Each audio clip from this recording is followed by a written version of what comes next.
Previously, nag-launch tayo ng PGI. Merong 100%. Gamitin mo yung PGI mo para punta ka ng Boracay, Hong Kong, Balesin, tsaka ano pa ba yung isa?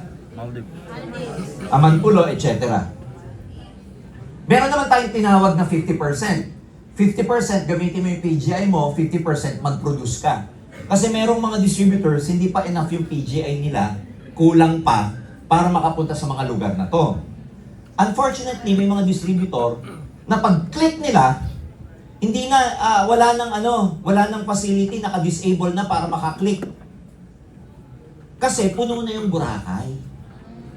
Kasi puno na yung Hong Kong. May number of people lang kami na allowed para siyang first come, first serve. Pag nauna ka, kasama ka. Kaya lang, pag nabalitaan mo na, uy, may PGI, tapos nagpunta ka sa DTC mo, nung gabi, ubos na! Click ka ng click, hindi na pwede. So, with the suggestion of the HOF, i-enhance natin. Ang gagawin natin kasi, you have to understand na batch by batch ang pinapaalis natin. Hindi naman pwedeng isang bulto, alis kayo, ano yun, naka-convoy yung aeroplano. Ang kakasunod, click to Boracay, click to Hong Kong. Ano yung kotse? So meron tayong, ang ginagawa namin dyan, meron tayong tinatawag na travel period. Pag nakapag-click ka, sasabihin doon, first quarter of 2024 ang travel period. Tapos pag nakapag-travel, saka na naman namin i-open ang PGI. Ganun yung old model natin. But with the help of our leaders, lalo na yung HOF, sabi nila, what if ganito ang gawin natin? I-open na lahat ng PGI, mag-click ka na mag-click, one to sawa. Ano yung one to sawa? Halimbawa, nakakita ka doon trip to Japan, click mo, click. Hindi na namin ililimit yung schedule na lang ng trip ang gagawin namin para magkaroon ka na ng siguradong trip sa abroad. Nag-gets niyo ako? Halimbawa, only na ang ipapaklik natin. Halimbawa, nakapag-click, 500. Yung unang 100, aalis halimbawa ng March. Second 100, aalis ng June.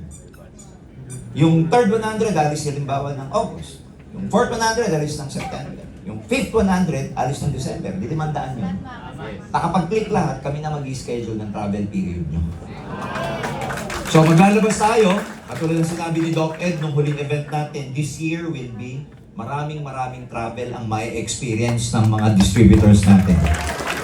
So pwede ka mag-click, tapos kahit na nakalagay doon, at least pag na-click mo na, trip to Japan, tapos ang travel period mo, December, at least may pambaliw ka na. Uy, pupunta ako sa Japan! Yun nga lang, sa December 2024 ka lang. Pero pwede mo nang ipagmalaki sa FB mo, pupunta ako sa Japan! Tapos gagawa tayo ng, yung mga mock-up ticket. O mock-up ticket na pwede mong i-download, print doon, trip to Japan. December 2024. Sakto, wala ka pang passport, matagal pa yung December. Makapag-apply ka pa sa DFA. Tama ba yon? Because of course, we want you to enjoy the PGI at ito yung ginagawa ng company para mas ma-enjoy ng mabuti. Okay ba yan? Tapos na ako!